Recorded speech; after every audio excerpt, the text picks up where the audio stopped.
गरीब असहाय या किसी का सेवा न कर पाया हो, उसको क्या वो स्वर्ग में नहीं जा पाएगा? क्या किसी ने परमात्मा का नाम ना लिया हो, ऐसी परिस्थिति तो क्या उसको स्वर्ग नहीं है? विदुर जी महाराज कहते हैं एक और भी तरीके हैं।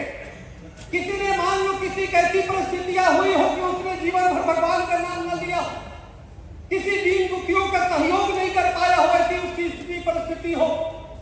लेकिन एक और तरीके है, जिस मातृभूमि पर जन्म लिया है, जिस राष्ट्रभूमि पर जन्म लिया है, कभी उस राष्ट्रभूमि पर संकट आ जाए, उस संकट को काटते काटते जो उस मातृभूमि के लिए अपने प्राणों को न्यौछावर कर देता है, उसे भी मरने के बाद छोड़कर मोक्ष मिलता है। जिज्ञासु तो रुकता नहीं है, आधी की तरह होता है, पुनः प्रश्न करता है। ये तो हो गई तीनों प्रकार की बातें।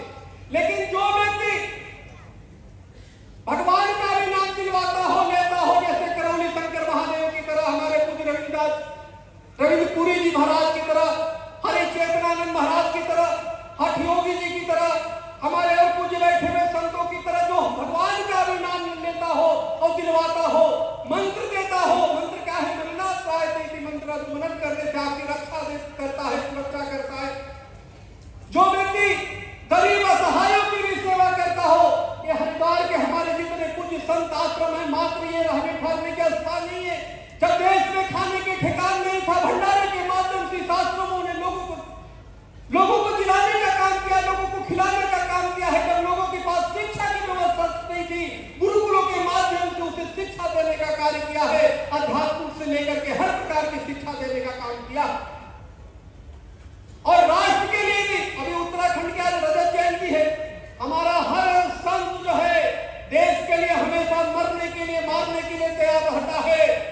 तो उसको क्या, जिसके अंदर सभी गुण है, विदुर जी महाराज कहते हैं उन्हें मरने की आवश्यकता नहीं पड़ती, जहां होता है वहीं स्वर्ग निर्माण कर दिया करता है। आज मैं कहना चाहता हूं, हमारे करौली शंकर महादेव ने इस मिश्री मठ में, मिश्री का पूज्य महाराज श्री ने भी कह दिया, मिश्री का मतलब होता है मीठा, मीठे का आध्यात्मिक जो क्रांति किया है।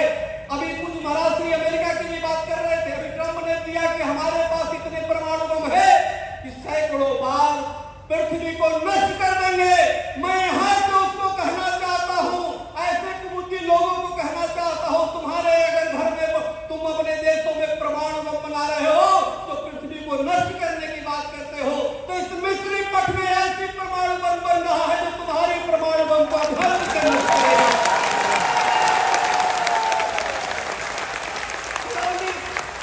हमारे करौली शंकर महादेव जी क्यों खड़ा होकर के तुम्हारे अंदर बैठे हुए शैतान से कैसे बुलवा लेते हैं? तो जो बाहर के शैतान है, उन शैतानों को इलाज करने के लिए तैयार किए हैं।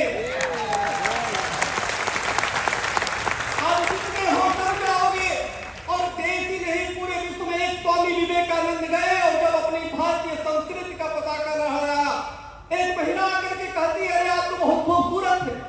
क्योंकि हमारे देश में चित्र की पूजा नहीं हुआ करती, हमारे देश में चरित्र की पूजा हुआ करती है। रामकृष्ण माधव कितने चरित्र है। जब स्वामी विवेकानंद से एक महिला कहती है, आप तो बहुत खूबसूरत है, आपकी तरह मुझे पुत्र चाहिए, कल उसका था वो प्रस्ताव कर रही थी कि मुझे आपसे शादी करनी है। विवेकानंद जी ने हाथ जोड़ के कहा कि आज से मैं आपका पुत्र हुआ माता, और उसको मां स्वीकार। ये हमारी संस्कृति है। कामवादी संस्कृति को अगर कोई खत्म करेगा तो रामवादी संस्कृति उसे खत्म करेगा। ज्यादा न बोलते हुए, हमारे बीच में जो पूज्य संत बैठे हुए, मैं उनको नमन करते हुए, हमारे मुनिदास जी महाराज, परम पूज्य राघवेंद्र दास जी महाराज, देवानंद सरस्वती जी महाराज, रघुवीर दास जी महाराज, पशुविंदर सिंह जी महाराज, बलराम दास जी, हठ योगी जी महाराज, दुर्गा दास जी महाराज, हरि चेतनानंद जी महाराज, गोविंद दास जी महाराज, हनुमान दास जी महाराज, गोल्डन बाबा जी और तमाम पूज्य संतों के चरणों में मैं प्रार्थना करता हूँ। और आप लोग बहुत सौभाग्यशाली हो कि इतने पूज्य संतों की आशीर्वाद यहाँ पे आज आपको मिल गया। निश्चित रूप से आप भयंकर जितने नकारात्मक प्रभाव है उसको नष्ट कर दोगे। इसी के साथ धर्म की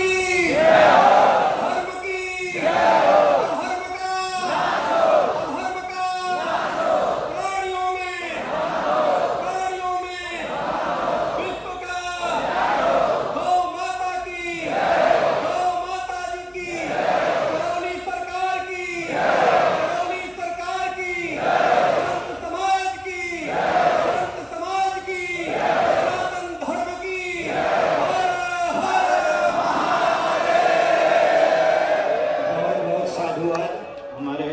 चक्रपाणी जी महाराज का, इनकी आवाज